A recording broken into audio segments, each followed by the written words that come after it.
Oh, actually, hang on, wait a second.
Broadcasting from the Unshackled Studios in Melbourne.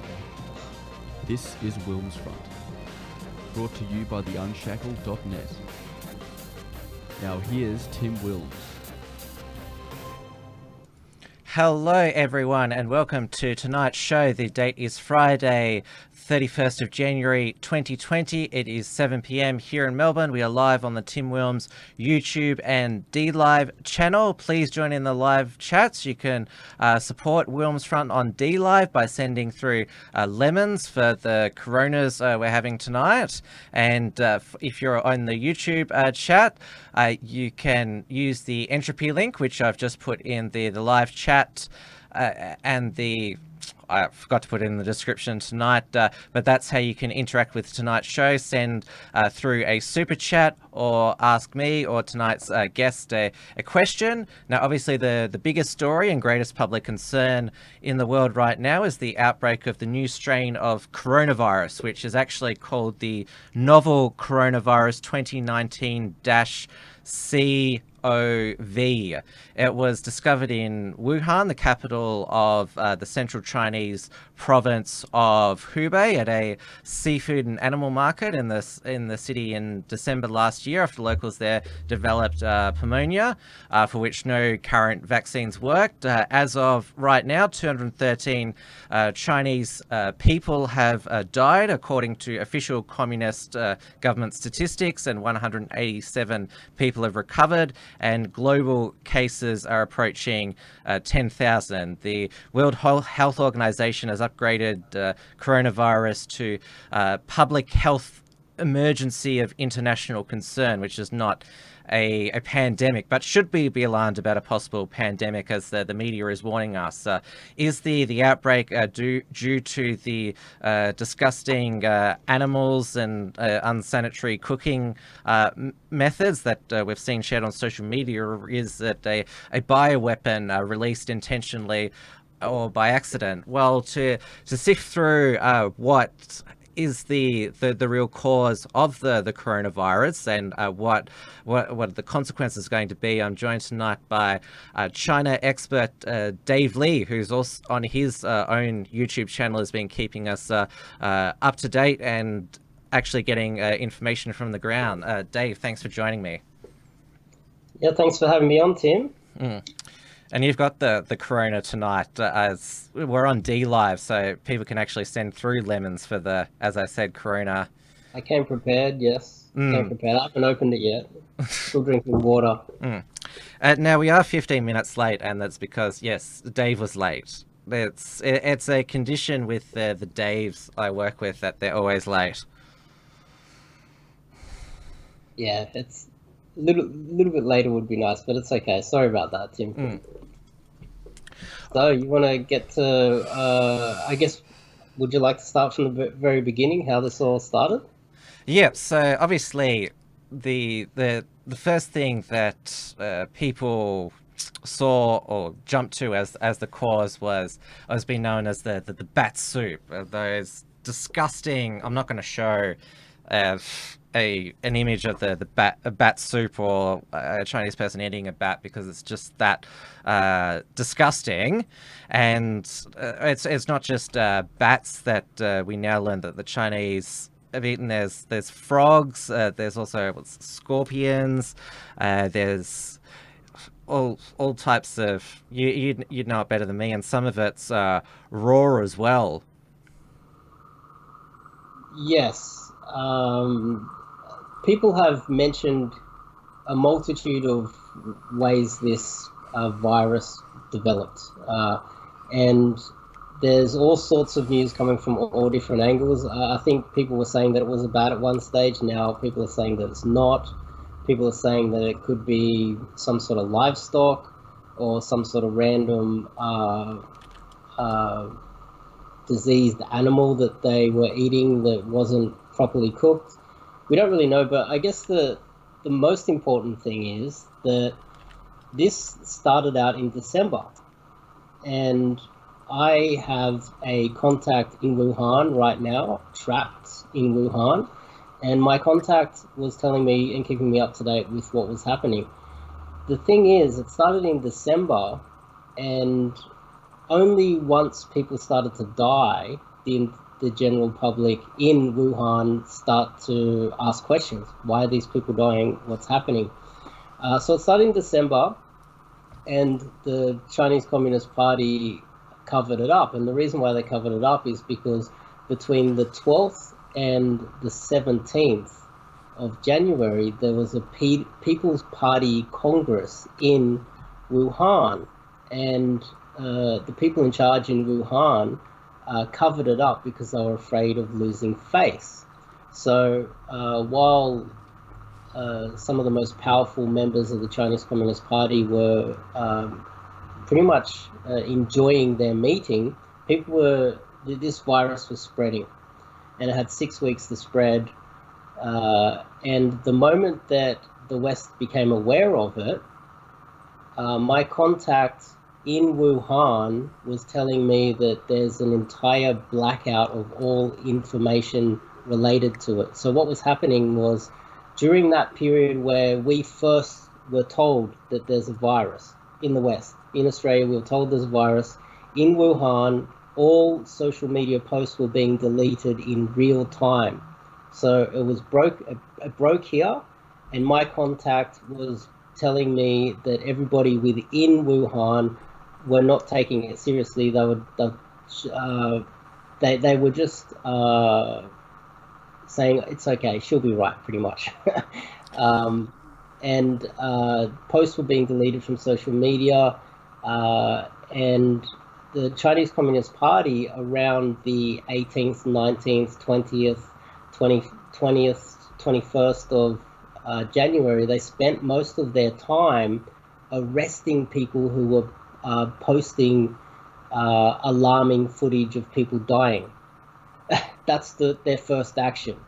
They're responsible for this outbreak. That's the beginning anyway.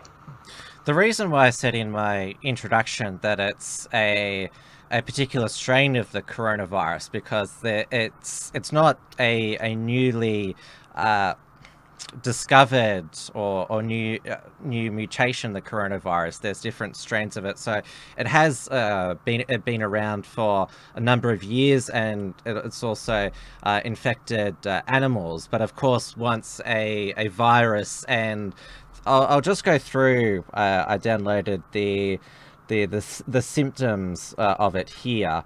So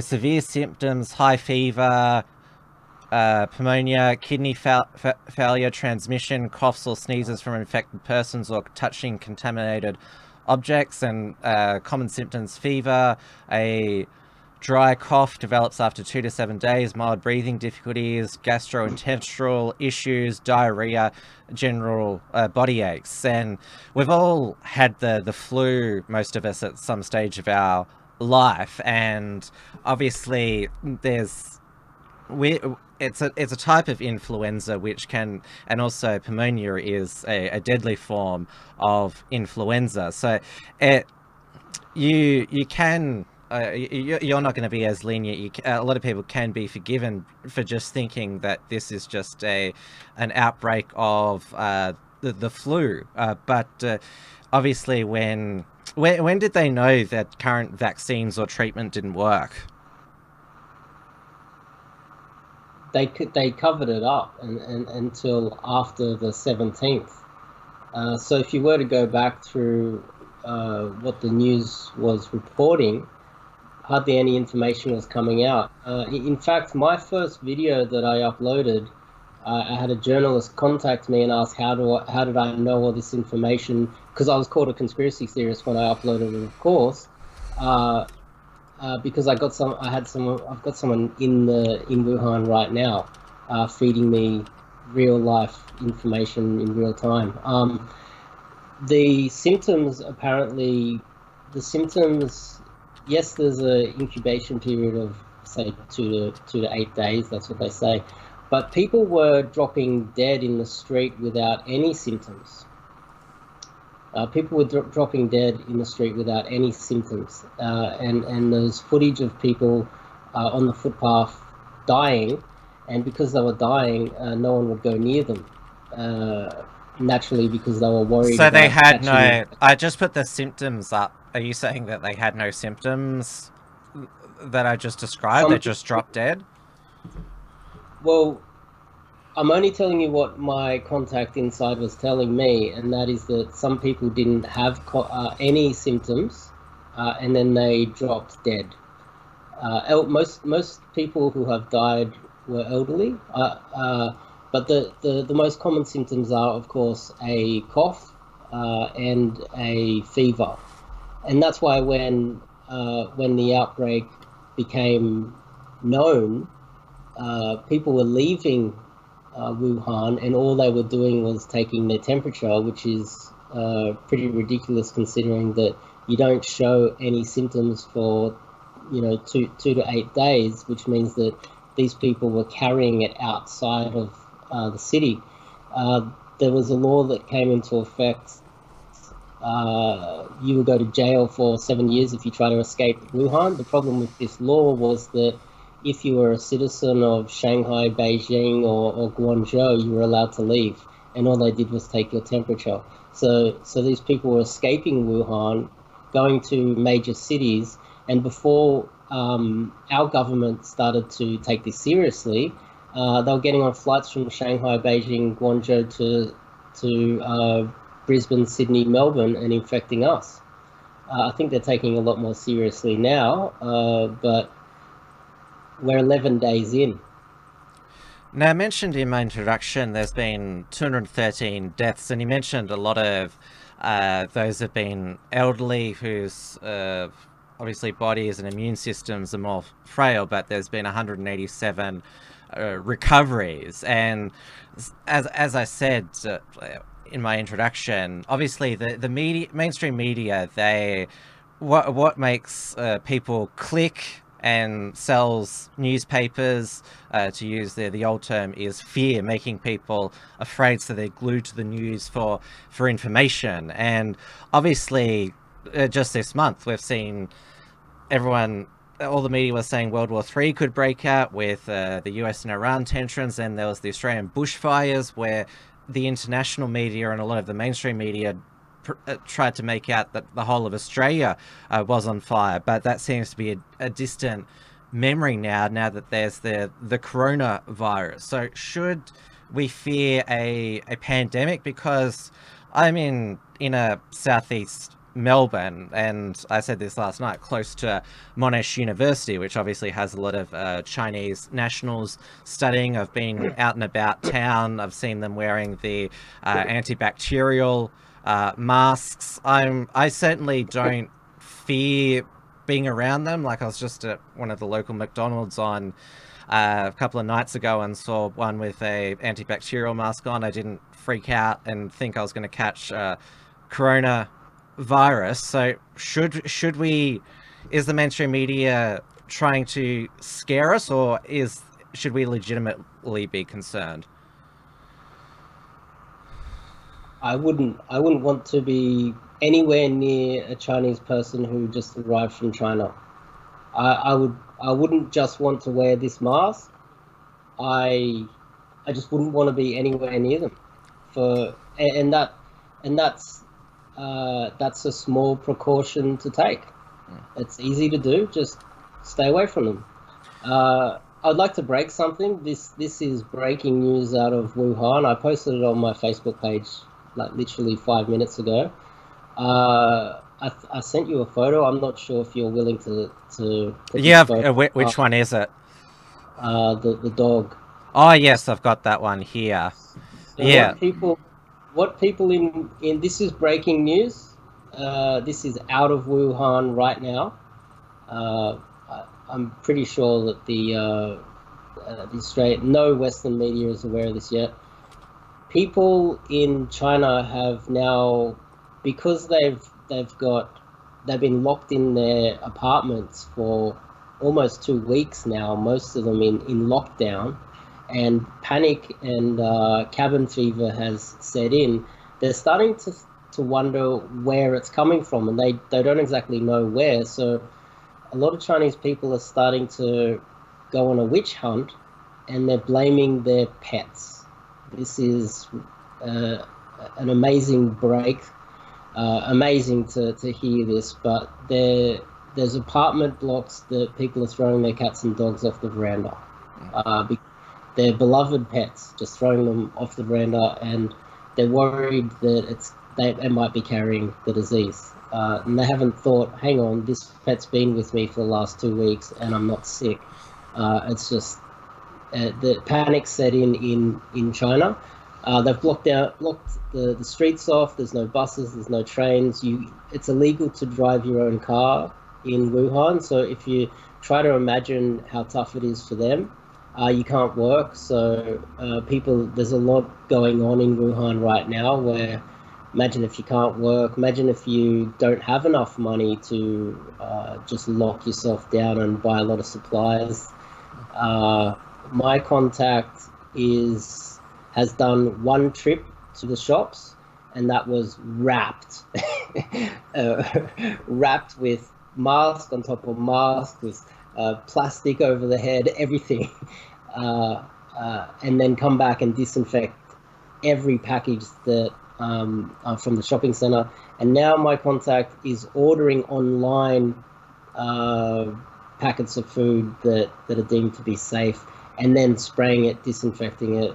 So paranoia is when I'm in Australia, I look around and people think that paranoia is simply wearing a mask. In Wuhan right now, the paranoia is 100 times.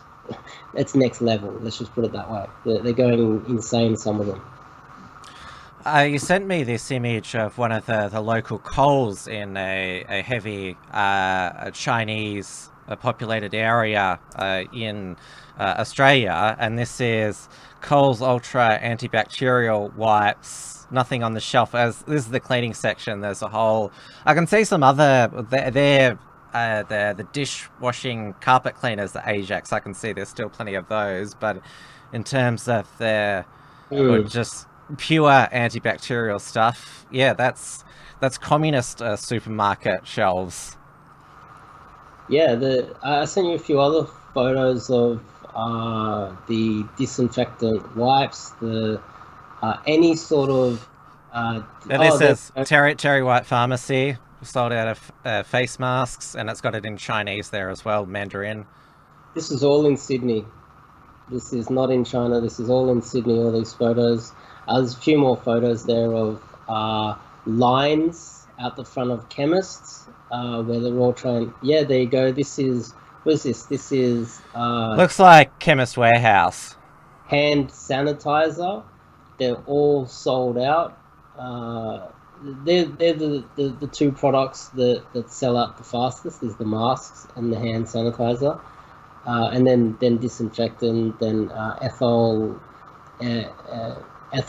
alcohol. I guess they can. There's a few alternatives, and there's lines that they're about 20 meters long out the front of chemists. First thing in the morning. a lot of people have been sending me emails. I'm receiving 20 to 40 emails a day and private messages, and people are just sending me photos and links and of what's happening. But there is a bit of panic. But I've noticed that most of the panic is just the Chinese community.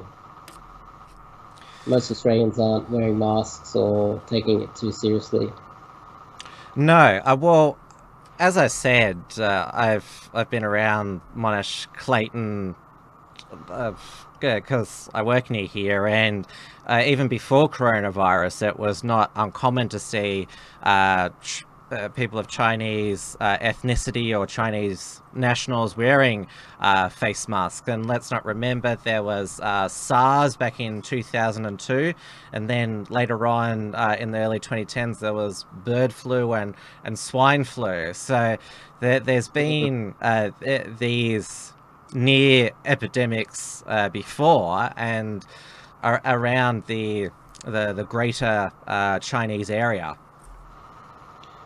I'd like to, now that we're moving on to the disease, I would like to give a good shout out to the Australian scientists who recreated the virus. They were behind. Oh, we're just losing you there for a moment. The Chinese scientists obviously. Just losing you there for a moment. Am I back? Somewhat. Yeah, you're still fuzzy, but we can hear you better now. Yeah, well, this is what happened with G. Don't let the communists in. Can you hear me yet? How about you try and call back?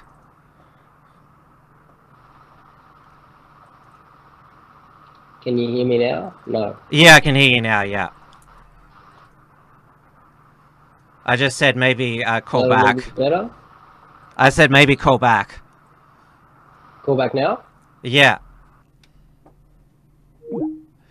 Well, Dave is getting that fixed up. I've put the entropy link back in the chat. You can take part in the poll, which is coronavirus, is it a batsoup or bioweapon? That's the poll question that I've put in there. Dave, are you back now? Yeah, can you hear me? Yeah, a bit better. Maybe just an audio call? No, it should be fine for the time being. That noise that people can hear in the background, that's your fan, because it is quite warm in Sydney. It's extremely hot day in Melbourne. It peaked at about 45, but luckily in the studio we've got advanced air cooling system, so I just don't exit this room in case I self-combust.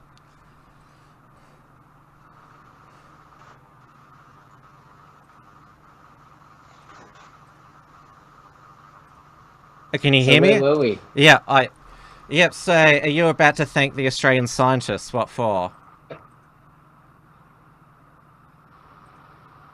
I thought it was quite impressive how the Chinese scientists had at least a 6-week jump on the Australian scientists. The Australian scientists didn't have access to the corona and still almost beat them to recreate the virus. And that says a lot about our scientists and how efficient they are. And also the Australian funding to our scientists. I would also like to throw another thing in there, is that China likes to big note itself and tell us how awesome they are and how intelligent they are now and how productive their factories are. Well, most of their science came from us. It came from the West. We've been the most civilized, the most advanced society, and I think we deserve a pat on the back, because they would be still literally still be on rice paddies right now if it wasn't for our technology, and the fact that these Melbourne scientists almost beat them to recreate it is quite impressive. If we can beat them to create a vaccine, I think China needs to get it, know their place in the world. We're the superior society, and our friends are sick of Chinese trying to tell us how much better they are than us. I think the evidence speaks for itself. And I think we need to speak up a lot more about this, because we have this tall poppy, and that prevents us from speaking up. We might switch to audio, I think. I've got a profile picture saved of you, so if you just go to audio, I can put your face up so people can still see you if we're switching to audio.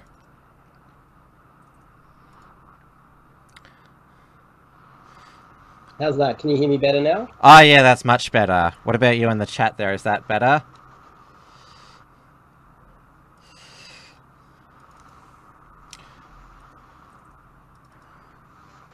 And I'll just bring up... I have noticed... Sorry? So, yeah, you keep talking while I do this. I have noticed in Sydney, about this time, the internet does slow down. I guess because a lot of people finish work, and then it takes a while. Gee, what an awful photo. Hey, you took it yourself.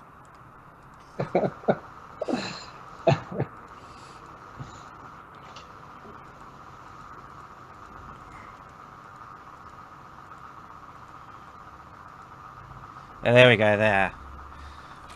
Alright, now I want to move on because I think you heard my poll question there was whether it's the batsoup or a bioweapon. So this was on Zero Hedge, which is probably, I'd say, one of the most adventurous alternative media websites. They explore every possibility about current geopolitical events, and so they've written this article, Tyler Durden has, about was the coronavirus stolen by the Chinese from a Canadian bioweapons facility in Winnipeg, and because there is, if I just go back to here, that the Wuhan National Biosafety Laboratory, that's just outside of Wuhan, and either it was accidentally released or they're using the people of Wuhan. It's a city that no one's ever heard of before, outside of China. It has 11 million people as guinea pigs for this. Or, of course, there are other theories. Is it a CIA bioweapon?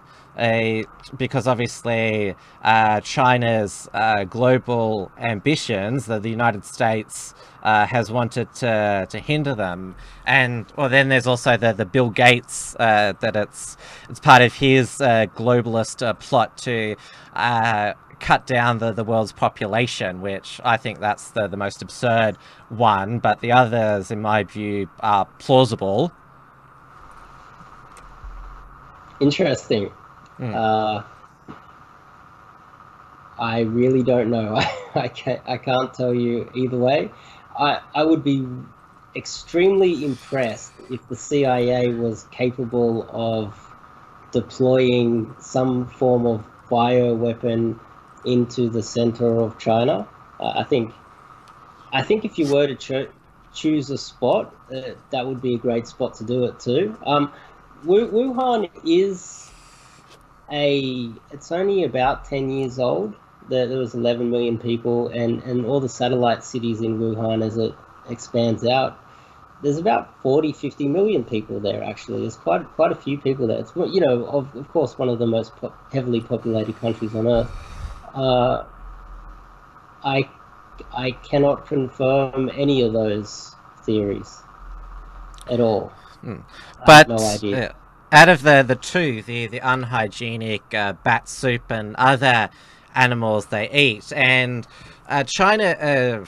This is not just some primitive part of China. Their national food programs. There was a female TV presenter. She ate a bat, and the Chinese government forced her to apologize for that. I saw another clip where I'm not sure if it was the same food hostess, but she tried to eat some live squid, and then it latched onto her face, and you just sort of think that's just barbaric, disgusting. It is. I have actually seen too many disgusting things since, because I've been sent almost every one. I've even seen live mice being marinated alive and eaten whole without cooking them. Some of the things in those wet markets too, by the way, they it's extremely unhygienic. Uh, I I would just assume that because in the past so many diseases have come from those wet markets in the past, and the reason why it's called a novel coronavirus is novel is new. It means that it's never been found before. It's a new strain. There are articles which I've shared on my page that the viewers have sent me, which is of old viruses and plagues for the last 100 or more years. Many of them have originated in China, and it's as if they have not improved on their lack of hygiene in these wet markets. They're really disgusting markets. They really are. Eating raw animals like that really is disgusting. They should be cooked. And these there was even a video sent to me of someone eating a live frog, alive, and it was the size of a toad. Just some of these things were absolutely shocking. I'm not sure. I did hear about, Bill Gates. I think it was his wife or an offsider gave a speech 3 months prior about the threat of some sort of viruses coming from China. So maybe they were onto it. They could see this coming. I think that would be. I think that would just mean that Bill Gates was onto it, and he warned them early.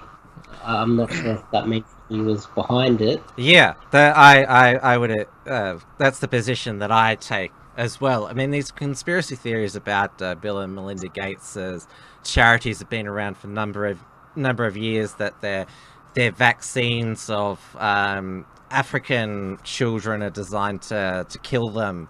To control global population. That's been around for years, but no one's ever been able to substantiate that. It's one of the more out there, crazy globalist conspiracies. Though, don't get me wrong, a lot of globalists' conspiracies and plots have turned out to be true.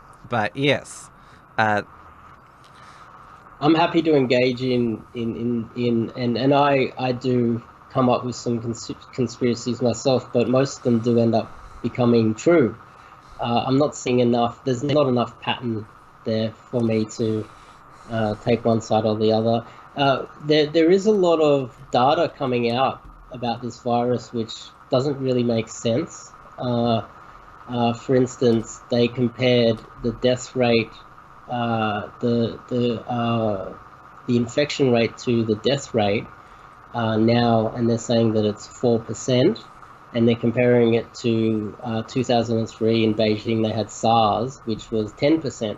So they're saying that this is less deadly of a strain. And then they're also saying that when there was the Ebola crisis in Africa, or in the Middle East, in Africa as well, the death rate was 30%. there's two things that they're not taking into account, which I think is quite obvious, and I'm surprised that they don't mention this on the news, is that uh, these 2003 in Beijing, China was nowhere near as developed as they are now. They weren't even part of, or they'd just been admitted to the WTO, so that they'd only just started to earn dollars. Most people were riding bikes and working on the farm. They didn't have the infrastructure, the hospital infrastructure. They didn't have the sheer amount of educated doctors and scientists to fight an outbreak. So therefore, naturally, if you don't have the infrastructure, you're going to have a higher death rate. And then Africa, of course, would have a higher death rate. But when you look at the data that's coming out of Wuhan right now, they're saying it's 4%. Well, we need to take into account that their doctors are now educated. They have hospitals everywhere. They're using, for the most part, first world procedures. Most of the hospital staff are educated and know what they're doing. And the data that they're going off, of course, we don't know. We will only know in a few years' time when all the data's come out and people put the graphs together. Only at that point will we know. But what people are saying, and I saw it on RT News, one guy was saying that it's only 4%, don't worry about it. But what he was taking was the death rate today and taking the perceived infection rate from today. He's not taking into account that the incubation period was 2 to 8 days, and where the growth rate was 2 to 8 days ago. And we don't really know. There's a lot of variables there, of course, but just say it doubled in 2 to 8 days, or quadrupled, or times 4 in 2 to 8 days. And the guy's using the death rate from this, say, 30th. But if you go back to the 22nd, you need to take the infection rate from that day and the death rate from the infection rate from that day. That's how you measure it correctly. So it could be more than 10%. Plus, if you take into account the advanced infrastructure and the first world methods that they're using now, I would be leaning towards that this would be more of a deadly strain. Not to mention the fact that more Chinese are living abroad and traveling and spreading this thing. And that's probably why I'm more likely to take this more seriously. You take into account all of those. I might not have exact data to go off, or stats, but it seems to me to be more deadly than SARS at this point with the not so accurate data. And I was a little bit surprised to hear a scientist altering these type of stats on RT News recently, because he obviously was told to. Because no way a scientist would have come out and said that, if that makes any sense.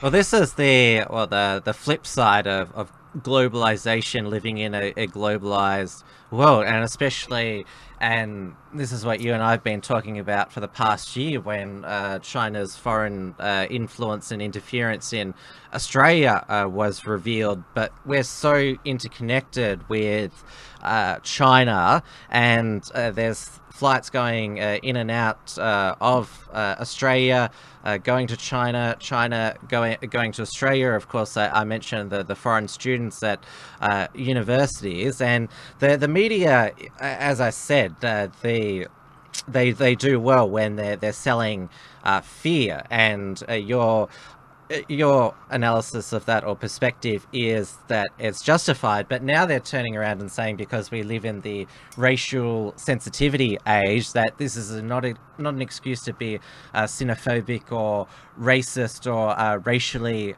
profile Chinese people. Though I'm not sure, a lot of people are speculating, has a white person or non-Chinese ethnic person contracted it, because if it's overwhelmingly ethnic Chinese, then you sort of need to tone down the screaming racist all the time? Well, if the vast majority of people that come from China are Chinese, of Han Chinese descent, and you can visibly tell the difference between them, and they're coming from a spot that has, well, arguably one of the most deadliest illnesses that is viral and quite easily spread, it's justified. The same way they're justifying right now killing their own pets. We're not killing Chinese. I think they need to, because they're hypocrites, of course. I also had someone contact me who was working in a kindergarten. And this kindergarten, a white Australian man brought his child. And, well, of course, you would assume that he would care about his child getting a deadly disease, right? So the father asked the kindergarten teacher, are there any children coming back from China? And I'm worried if there are, because they might be carrying the disease, because there's an incubation period and sometimes there's no symptoms for a couple of days. I don't want my child to die. I was told by another kindergarten teacher inside that kindergarten that then, as soon as the Australian man left, they started accusing him of being racist. Now, I think there comes a point where you just need to understand that their accusations mean nothing, and their actions are far worse than any Australians' actions are. And every time they do that, what they're doing by accusing people who are making decisions in good faith, when they do that, what they're doing is they're pushing us towards more racism, because people like me get to the point where we just say, okay, I don't trust any of you. You're not one of my people, and I'm going to have to side with my own people because you just will not listen to rationale. You're insane. If someone's carrying a deadly virus, I have a right to fear for my child's safety. And if that's going to be discounted as racism, I know who the enemy is, and the enemy is the Chinese people. And the Chinese people don't want that, so they need to start thinking about this in a more rational way. Think, hang on, is this based in reality? If it's not, we are in a geopolitical war with China too, and there has been some theories out there that if China was a democracy, we would be at war right now. So I've heard some theories more recently which do make kind of sense, that if China was a democracy and the Chinese Communist Party was overthrown, which a lot of people want, there's a possibility that the Chinese people would become so right-wing, like the next version of the Nazis, they would actually declare war on the West. That's a theory which, when I hear Chinese people outwardly accusing people of being racist, I totally agree with. I feel that if you're calling someone racist, what you're really doing is you're not coming from a point of, you're not being honest with us. What you're really saying is that you believe that you are superior and that we should really bow down to you, even if you're carrying a deadly disease. If that makes any sense, I believe that their arrogance is their own undoing. Well, it's the screams of racism. It's not so much coming from the actual Chinese people themselves, even though there are a lot who will accuse other people of racism, but it comes from white liberals who obviously have white guilt, and so to feel better about because white guilt comes from the history of colonialism and slavery, by making sure that they tut anyone who speaks ill of any other race or minority group, then they can feel superior, and they're always looking under the bed for Nazis and other people. But our federal government, obviously, they're judged most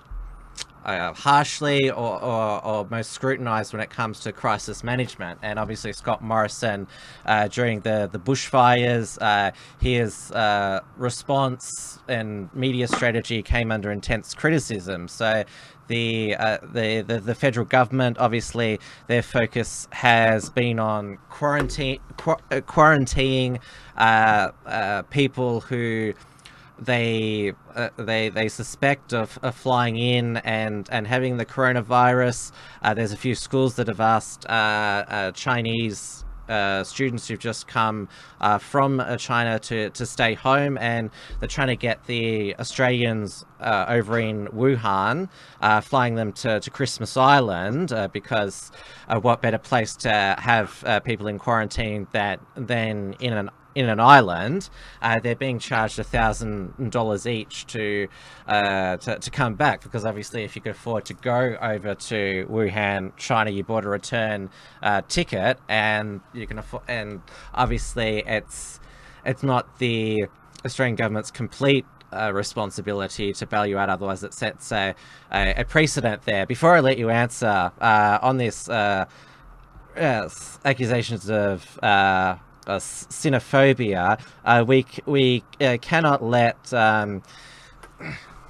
our former race discrimination commissioner, Tim Supomasani, who a lot of people call Tim Soupman. What he said here is pretty batty. Yes, this is complex, but Australian citizens deserve better from the government. This from one citizen: the government would send its citizens to Christmas Island Detention Centre if those who are trapped in Wuhan were white Australians. But again, it's because they have a disease in there. How do you know that all the Australians trapped in Wuhan at the moment are of Chinese ethnicity? Okay, well, yeah, there's a lot to unpack there. There's a lot to unpack there.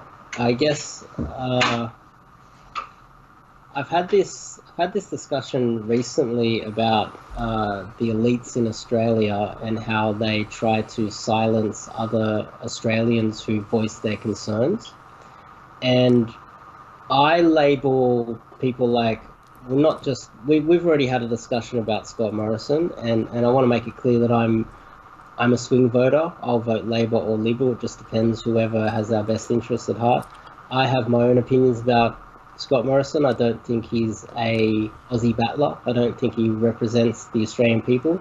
I think he represents the 1%, and he was born with a silver spoon in his mouth, and he's not prepared. He's not the type of person that's prepared for any of these disasters, because he's always had the safety blanket of daddy being a copper and mummy and daddy paying for his university degrees. Never had to work for anything in his life.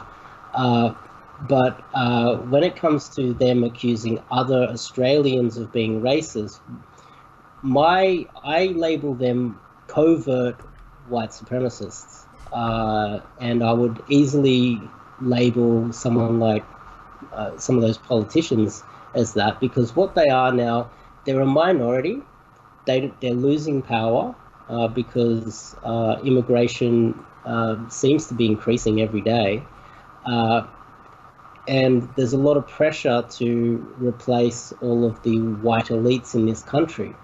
And so what the white elites are doing is trying to silence all of the Australians at the bottom that have legitimate concerns, while the elites at the top, they continue to, behind closed doors, do a lot of covert white supremacy. And they think not only that they're better than immigrants, but they think that they're better than the average Aussie battler in the street. They don't listen to us.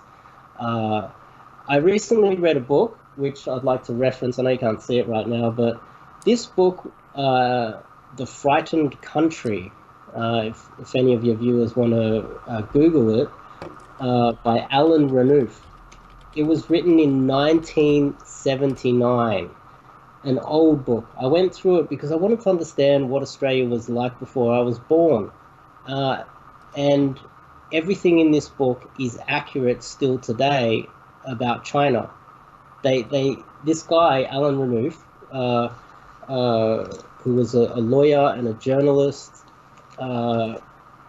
he described China as our enemy and described everything that had happened all the way back to the 1950s.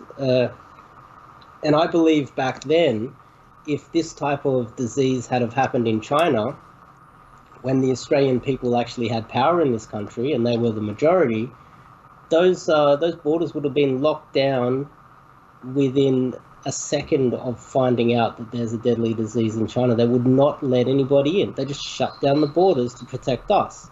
But now we're at the point where we have to pander to people carrying diseases into this country, and the only way to prove that you're not I've actually posted memes about this. The only way to prove that you're not a racist these days is to die from coronavirus.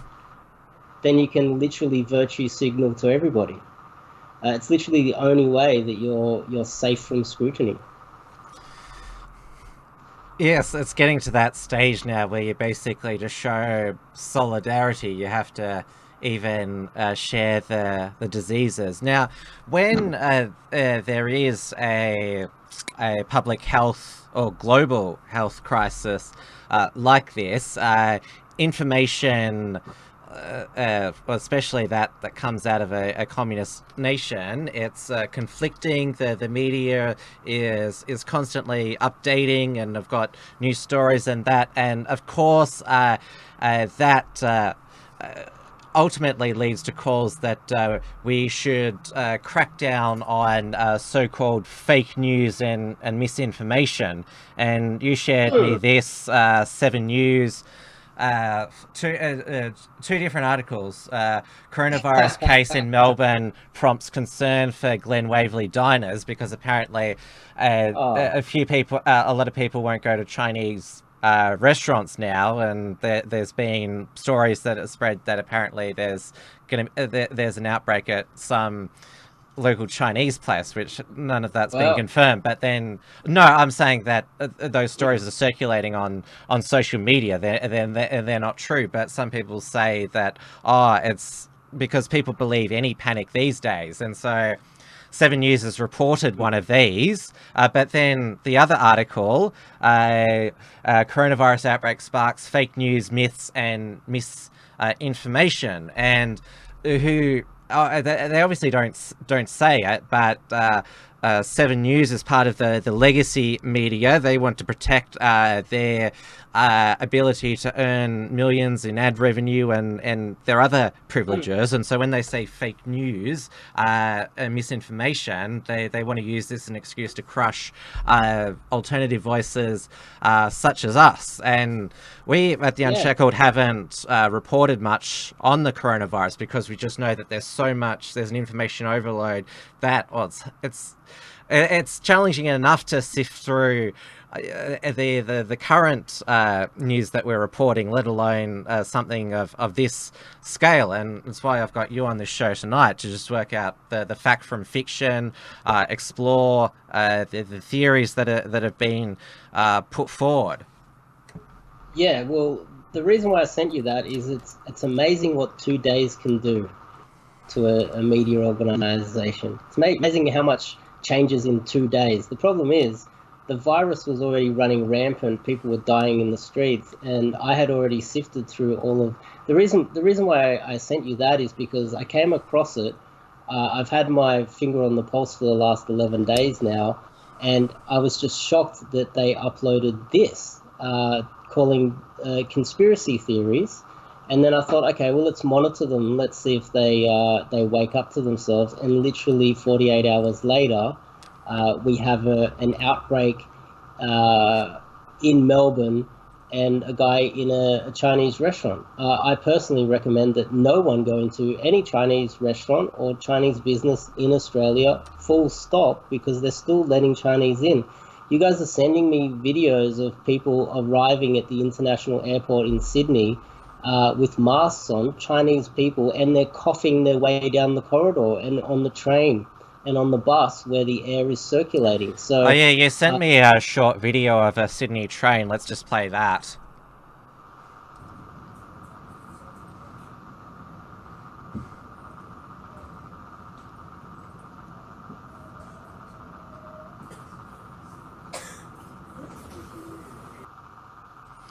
Now that's in Sydney, but if you hop on a train in Melbourne, on pretty much any line, especially say the Pakenham Cranbourne line, the Glen Waverley line, the Ringwood Lilydale Belgrave line, you'll see, well, at least 50% is non-white, majority Chinese Asian ethnicity. yeah, let me explain that video. The audio wasn't on, so you didn't hear her coughing. And there's a lot of context there. She'd just got on from the international airport. She just arrived at the if you look at in the background, you can see that the sign, the international airport, goes past. They're just passing the international airport at Sydney, and she just arrived.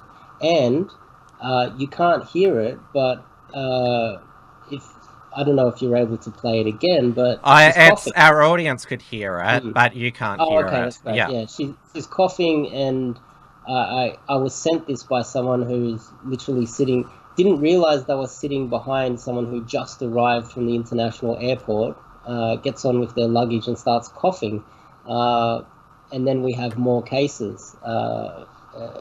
And I've been sent lots of footage of arrivals with their luggage, and they're all wearing masks, and footage of them coughing in Sydney CBD. At this point, this was before people started to recognise that there was an incubation period, and that you didn't just need a fever. You were a carrier of the disease for several days before you started showing any symptoms at all. But we have people who are arriving and coughing. So they might not have had a fever and passed through the gateway, but passed through the authorities, but they're coughing on arrival. Imagine, okay, so if you're in a plane, the air circulates there. That person has now infected everybody on the plane. Also, there's been a lot of social media posts by Chinese people bragging, saying how proud they are that they evaded the authorities in Wuhan. How they posted how they evaded the authorities, they got to a larger city, and then they flew to the west. The most famous one was a lady that landed in Paris, and then she went out to dinner. She's posting all over social media. I don't know why you would do such a thing and just expose yourself. And then literally a few days later, she's in hospital because she's extremely sick. This is common. And I'm not sure if we have it under control, but we're up to 9 cases now in Australia so far. I think there's more of a lockdown now because there's been a lot of panic from Aussies that have just, they're worried about their kids going to school. They're worried about because it's back to school was on Wednesday for public schools nationwide. Yeah, so I think it feels like it's more under control now than it was a few days ago. But imagine from my point of view, I had uploaded a video telling people what's really going on in Wuhan, live pretty much, because my contact's sending me the most up-to-date, accurate information. And then literally 5 days later, 7 News is posting articles saying that there's conspiracy theories everywhere. You can imagine how I felt at that point, and that's why I had to click those two together. Fake news is the mainstream media. And speaking of fake news, people have asked me many times, why haven't I made a video on this Chinese spy? Well, front page news today is that I've been waiting for more Is this information. this is the one that we did the Mandarin candidate show on around about late November last year? Is that what you're referring to? Yeah, there was a spy, and he appeared on Yeah. 60 Minutes, Yes. and so much about that didn't add up. And there's a reason why I didn't make a video is because I follow Chinese media as well, and I follow the conspiracy theorists in China as well. A lot of them did mention that uh, he was engaged in some sort of financial crime, and the news has only just broken today that it was true. So his assets have been frozen. There's a lot more that needs to come out, but I feel like I'm far more, what to say, I have far more integrity than Channel 7 at the moment. uh, Well, after we did that show, the security agencies, ASIO, said that he'd embellished his involvement, because a lot of what he repeated about that he was involved in Taiwan and Hong Kong was already publicly accessible information. But yes, those financial crimes were confirmed, and so what most people concluded is that he was, well, not recruited, but basically blackmailed into a low-level intelligence gathering operation. And of course, when he decided to defect, couldn't handle the blackmail anymore, well, they air out all of his crimes. yeah, it feels like a Men in Black movie. They have Will Smith, and he's just so good that he rises straight to the top. It just doesn't make any sense. No. Yeah. It doesn't make sense that a 27-year-old guy is because we did discuss the booksellers that were selling those forbidden books, and I don't know, the guy would have been what, 23 at that stage. It doesn't make sense that he was in, and they're all different industries. Like the guy's a cyber security expert. Next thing you know, the guy's kidnapping people. It's like Men in Black and Mission Impossible all combined into one. None of this makes any sense. You're either a skill in one particular industry, or there's no such thing as a James Bond type character that's a jiu-jitsu expert and a computer expert, and he's a general in the military, and he flies a helicopter. Well, I don't think I haven't seen a Bond movie where James Bond has had all of those skills. I mean, he's a superhuman being, but his primary mission is to just go undercover and uncover You get my plots. point. All of the places that he apparently was deployed in, he would have had to have a whole range of skills that were almost impossible to attain by the age of 27. And then 60 Minutes runs it as if it's fact. In China, you can get away with these type of lies, but anyone with half a brain can just see straight through them. Obviously, 60 Minutes, which now we'll put in the basket of Channel 7 and 60 Minutes, can't think for themselves. Bunch of dummies. I'm looking forward to making a video in the future, but there's still a bit more information that needs to come out about this guy. Also, the fact that, hang on, so you're a spy, and you've been able to plant your wife and your child in my country. Put the pricks in jail. Send them back. Why are we protecting this prick unless this person was a counterintelligence for us or something like that? We don't even know what's going on with this person, but it just seems like there's something fishy going on. I'd like to make a video in the future about it, though, but there's a few more holes in this story that I'd like to get to the bottom of. And that brings me to the final topic of this show. And obviously, you and I have been talking for most of 2019 about the geopolitical threat that China poses to us in particular, also to US geopolitical influence in the Pacific, and also the fact that well, basically checkbook diplomacy in all the Pacific Islands and then in Africa as well. But now there is this nearly pandemic in the middle of their nation, and this is where, as I mentioned before, the CIA bioweapon theory was born, that China is now having to look inward now. Can China continue its global ambitions while dealing with this virus? Very good question. Okay, so to start with, we need to go back to Iran because it's all connected, you see, because back about 6 months ago, Pompeo and all of the diplomats, they came to Australia. They pretty much told us that we need to be involved. We need to send our Navy over to Iran because we're going to blockade Iran. This was already planned last year. Just because the media started to panic about it in the last month doesn't mean that this was not planned 6 months ago. I spoke about this on my channel. It makes perfect sense where we were heading here. And because Iran is an ally, and they're backed by Russia and China needs oil.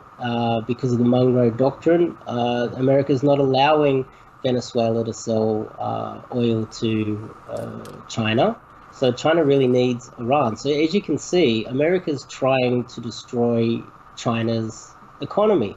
And it's the best thing for everybody if China just goes back to a third world shithole. They shut up, stay in their region of the world, stop causing trouble. And the only way we can do that is by destroying their economy. If China continues to rise, we are going to have some serious wars on our hand because this country, as we've discussed before, the people don't understand rational arguments. You're carrying a deadly disease. Oh, racist. You see, imagine having that type of international discussion over the South China Sea or who owns certain regions. Oh, you're racist. We'll have to go to war then. This is their attitude, Xi Jinping's attitude as well. So fingers crossed this does do some damage. It's definitely shut down a massive city of 50 million people. I've heard of other cities. I've been sent videos of Chongqing, funny name, but it is west.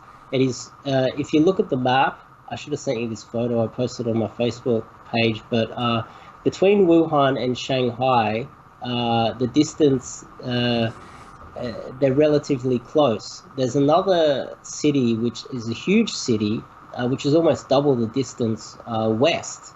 And I've been sent a lot of videos from there where the shelves have just been emptied as well because they've gone down in lockdown as well. So many of the big cities have gone into lockdown, and it's the orders of the Chinese Communist Party. They've just shut down cities. So fingers crossed, all of those people, you know, they can't continue to export goods. They can't continue to make goods. They're not out working. This will damage their economy to some extent. If anything, this is a great thing. The only person I'm worried about is my contact in Wuhan right now. Apart from that, good on them. We need to shut down this mongrel of a country. I'd also, I'm a little bit disappointed that I would have expected Trump to come out and say, let's put a ban on everything coming from China. Not that this is a real thing, let's just use it and create a fear campaign and just say, look, we're not buying anything from China for the next 6 months because it could be, there could be a disease on it. We're not buying any phones, we're not buying any products. I know it seems a little bit outrageous, but I'd love something more powerful. Crisis management, you can always use it to put forward a hidden agenda from ulterior motives. I mean, that's politics. I'd love to be able to. I would love Trump, and I'm a little bit surprised that he hasn't. But I'd love to hear, shut it down, because if China continues to rise and they continue to expand, we're getting to the point where with Japan, with Taiwan, with the problems in Hong Kong, with the South China Sea, they recently, China has become rich, and their people have started to demand higher quality food. there are massive armadas of ships that are leaving China and coming into Australia's waters because Fiji, Samoa, Tonga have allowed them in. And they're fishing out our waters. There's some of the stories are that they're running out of fish in the sea. Not to mention China being responsible for 50% of global emissions. I saw one of those climate change people with a sign, and I went over and had a chat to her, and I explained to her, I said, okay, well, what if our government listened to you? You're going to change what? Nothing? And I tried to explain to her Pareto's law. What are you going to do if you shut down Australia's economy and start looking after the environment down here? Nothing's going to change. China's still going to continue to pollute the world. Why don't you use the 80-20 rule? Use 20% of the energy to shut down 80% of global emissions by focusing on the biggest emitter, and that's China. Why not shut them down? They're polluting the world and they're fishing out the world. If they continue to rise, they're going to be responsible for this. They're also, as we have just recently discovered, they're spreading diseases around the world. How many more things have? It's just say 20 years or 50 years time, we're going to look back and just think, why didn't every country just get together and say, shut down China? Because these pricks are just a massive threat to the entire world. It's not just Australia, they're a threat to everybody. Even their own people hate them. Taiwan and Hong Kong, they're Chinese people. They're of Han Chinese descent. Overpopulation's a big threat. I would love it that the CIA was able to do this, but I don't think it is. I think it's just literally animals eating animals, and they're just dirty people. Wake up. Only 1% of Chinese people are civilized, and it's also a time that us in the West, we realize that you can't just hang around and be civilized when dealing with animals. You actually, they're lowering the standard of the entire world by acting that way, and they're like sport brats to getting their own way. There's my rant. You can talk now, Tim. Well, you view it as certainly a zero sum game, and if Chinese people have to die from coronavirus to basically cripple China's geopolitical ambitions, then so be it. You certainly don't view us as part of a global humanity community. China doesn't. They see themselves as the center of the earth. There's no rationale behind almost anything China does. They don't see us as human. They don't see us as human. They don't hire Australians. They come here to start up businesses. They don't hire us. They don't. Chinese people don't vote for Australians. They only vote for their own people. Recently, a guy contacted me from a suburb Ryde, where there's the local councillor there, who's a Chinese guy. And he openly said, look, I'm doing this for my community. And this guy filmed him and said, hey, aren't I part of your community? I live in Ryde. He says, no, you're not. You're not Chinese. I made a video on this. The evidence is there. We got some pricks taking power in local councils that are just literally right-wing extremist Chi-Nazis. And they openly say it. It's outrageous that our civility will be our undoing in the end. You can't really walk down to the ghetto and then some gangsters pull a gun on you and just go, oh, look, can we just talk our way through this? No. If you don't have a bigger gun, you lose. The world is really zero-sum game. That's what economics is. Economics is you have limited resources. You need to allocate them to provide the best standard of living for your people. That's economics, and it is related to everything in life, not just environment, climate change, everything. It's all related to economics, if that makes sense. Yeah, I every time I have you on, I keep further understanding your complete geopolitical and political philosophical outlook. But we'll leave it there for tonight. We shall see if this coronavirus if it turns into this pandemic that many people are fearing. But I think just like the bushfires and World War III, probably in a couple of weeks we might be talking about another global crisis, because as I term it, goldfish memory syndrome, we forget about the previous crisis or what people are outraged about, but certainly China's ambitions and operations here in Australia won't end, and I'm sure that's when it flares up again, that's the next time we'll speak. So thank you once again for your time, Dave, and if people want to see more of your reports, your YouTube channel is a bit hard to find because David Lee is such a common name. Yeah, Dave Lee. Maybe just type in Dave Lee China. But furthermore on this topic, Iran is still ongoing. I don't know if your audience knows a guy by the name of Stefan Molyneux. Yes. Yes. Well, he invited me onto his channel to have a talk like this. Oh, nice. The thing is, Stefan Molyneux's income relies on him being pro-peace and pro, rainbows and sunshine. But when I had an hour and a half chat with him, it was very friendly, but I provided him with facts from an expert. And at the end of an hour and a half, I convinced him that America needed to be in Iran, and that just goes totally against his entire narrative, so that video didn't make his channel. But I can prove it to anybody. We need to be there or the West will collapse, and that's going to continue. We're going to try to destroy Iran. Iran's taken the wrong side. They're engaging in Iraq, Yemen, Oman. To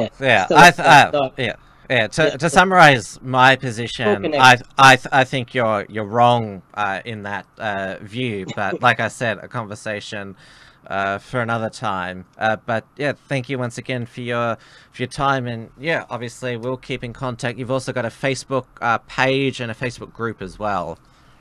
Yeah, Australian-born Europeans, and that's more of a play on the Chinese group. They have Australian-born Chinese, and I thought that was racist, so I thought let's match them. Yes, because that is a very racist group name. Yeah, you want to race to the bottom? I'll meet you there. And that's you can only fight fire with fire. So Australian-born Europeans has 150 members now and growing. But yeah, thanks for having me on, Tim. Yeah, have a good night and weekend.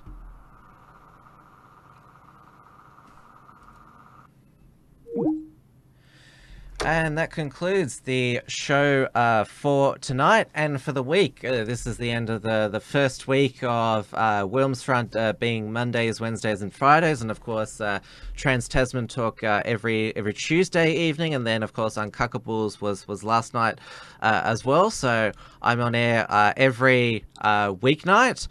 So it's been quite obviously it's my first full week back full time here at the Unshackled, so it's been an intense one, but yeah, it's as far as I'm concerned, it's all gone smoothly, and I'm looking forward to a recharge on the weekend and coming back with another 3 WilmsFronts per week with some excellent guests, and of course being with you on all the different channels that we're on 5 nights a week. So I'll be back Monday night, 7 p.m. Melbourne time on my YouTube and DLive channel for another episode of WilmsFront. You can also check out the archive of WilmsFront episodes by going to timwilms.com, which has also got the links to my social media, my Gab, my Telegram, and Minds account.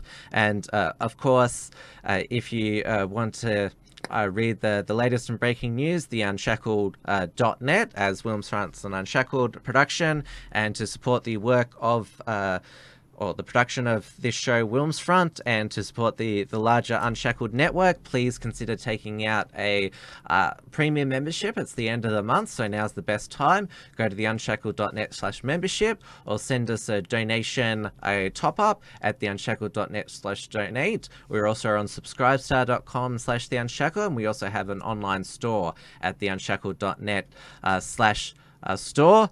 If you want to keep getting your Australian alt media fix, you can see Mehdi Rosenberg live tomorrow night, 9 p.m. on the Mehdi Rosenberg live channel. But that's it for me for the week. Have a nice weekend, everyone, and I will see you on Monday. Thanks for tuning in to WilmsFront. Visit timwilms.com or Rational Rise TV to view the archive of episodes. And keep visiting theunshackled.net to view all our shows, and to keep up with the latest real news and analysis.